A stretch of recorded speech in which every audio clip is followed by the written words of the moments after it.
മാസത്തവണ കുറികൾ അത് ഇസ്ലാമികമായി ശരിയാണോ? കുറികൾ നമ്മൾ മുമ്പ് വിശദീകരിച്ചിട്ടുണ്ട്. കുറിയിൽ ഒരാൾ എത്രയാണോ പൈസ ഇടുന്നത് തത്തുല്യമായ പൈസ അയാൾക്ക് ലഭിക്കും. കൂടുതലും ലഭിക്കില്ല, കുറവും ആകില്ല എന്ന രൂപത്തിലുള്ള കുറികളാണെങ്കിൽ അതിലെന്തില്ല, സംശയമില്ല, അത് അനുവദനീയമാണ്. കാരണം അത് പരസ്പര സഹകരണത്തിൽപ്പെട്ടതാണ്. എന്തിനാണ് ആളുകൾ കുറി വെക്കുന്നത്? കുറച്ച് പൈസ സേവ് ചെയ്യാൻ വേണ്ടിയിട്ടുണ്ടാവും. അല്ലെങ്കിൽ സാധാരണ നിലക്ക് പൈസക്ക് അൽഹംദുലില്ലാഹ് ഒരു ആവശ്യമില്ലാത്ത ആൾ ചിലപ്പോൾ അയാൾ കുറി വെച്ചോളുന്നില്ല. പക്ഷെ എപ്പോഴും ആൾക്കൊരു ആവശ്യമുണ്ടെങ്കിൽ പെട്ടെന്നൊരു പൈസ അത്രയും സംഘടിപ്പിക്കാൻ അയാൾക്ക് പറ്റിക്കൊള്ളണമെന്നില്ല.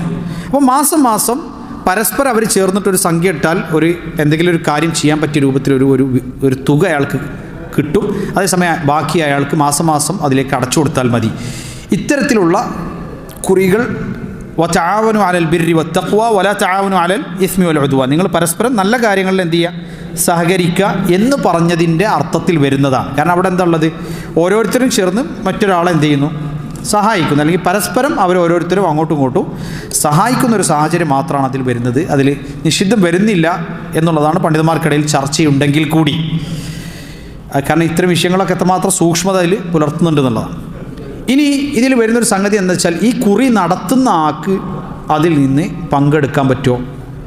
അത് ഈ കുറി നടത്തുന്നതിന് സ്വാഭാവികമായിട്ടും അയാൾക്ക് പരിശ്രമം ആവശ്യമായിട്ട് വരുന്നുണ്ട് എന്നുണ്ടെങ്കിൽ അയാൾക്ക് സാമാന്യ നാട്ടുനടപ്പനുസരിച്ച് അതിന് നൽകാവുന്ന ഒരു തുക മാന്യമായി നിശ്ചയിച്ച് നൽകുന്നതിൽ എന്തില്ല, തെറ്റില്ല.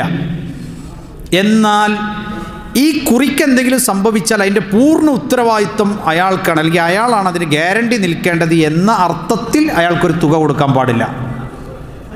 അയാൾ അമീൻ മാത്രമാണ്. അമീൻ എന്ന് പറഞ്ഞു കഴിഞ്ഞാൽ വിശ്വസിച്ചേൽപ്പിക്കപ്പെട്ടവൻ. അയാളുടേതല്ലാത്ത കുറ്റം കൊണ്ട് കുറിക്ക് എന്തെങ്കിലും സംഭവിച്ചാൽ എല്ലാവർക്കും അതിൻ്റെ ഉത്തരവാദിത്വം ഉണ്ട്, അയാൾക്ക് മാത്രമല്ല. അത് നമ്മൾ ശ്രദ്ധിക്കേണ്ട ഒരു കാര്യമാണ്. അപ്പം ആ മൂപ്പർക്ക് നമ്മൾ ഒരു പങ്ക് നിശ്ചയിച്ചു കൊടുത്തിട്ടുണ്ടല്ലോ, അതുകൊണ്ട് മൂപ്പരെ അറിയണം എന്ന് നമുക്ക് പറയാൻ സാധിക്കുകയില്ല. അത് പണ്ഡിതന്മാർ പ്രത്യേകം വ്യക്തമാക്കിയിട്ടുണ്ട്. അതുകൊണ്ടാണ് മുഖാബിൽ അദ്ദമാൻ, പൈസ കൊടുത്ത് ഗ്യാരണ്ടി നിൽക്കുക, അല്ലെങ്കിൽ പൈസ കൊടുത്ത് ഗ്യാരണ്ടി വാങ്ങുക, ഇങ്ങനെ തുടങ്ങിയിട്ടുള്ള സംഗതികൾ നിശ്ചിതമായ കാര്യമാണ്. അപ്പോൾ ഞാൻ എക്സ്റ്റൻഡ് വാറണ്ടിനെ കുറിച്ചിട്ട് സംശയം ഉണ്ടാവും, നമ്മൾ നേരത്തെ പറഞ്ഞാണ്, നിങ്ങൾ നോക്കിയാൽ മതി.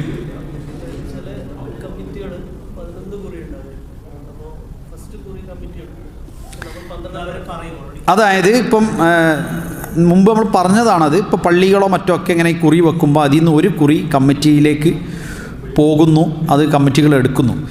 സത്യത്തിൽ ആ ഡൊണേഷനെ സെപ്പറേറ്റ് ആക്കുകയും കുറിയായി തന്നെ കാണുകയും ചെയ്യുകയാണെങ്കിൽ അതാണ് കൂടുതൽ ഹൈർ. ഒക്കെ സെയിം തന്നെയല്ലേ. അതായത് ഇത്ര നമ്മൾ പള്ളിയിലേക്ക് ഡൊണേറ്റ് ചെയ്യുക, അത് ആദ്യം ആ പള്ളിയിലേക്കുള്ള ഡൊണേഷനായി സ്വതക്കയാണ് എന്ന് തന്നെ നമ്മൾ എന്ത് ചെയ്യുക, രേഖപ്പെടുത്തുക.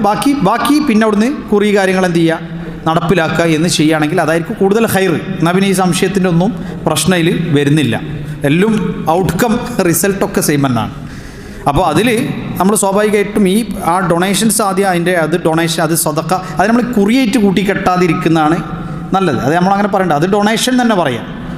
അത് ഡൊണേഷനാണ്, പള്ളിയിലേക്കുള്ള സംഭാവന എന്നുള്ളത് നമ്മൾ പറയുന്നതായിരിക്കും അതിൽ കൂടുതൽ ഹൈർ. വല്ലാഹു തആല ആലം.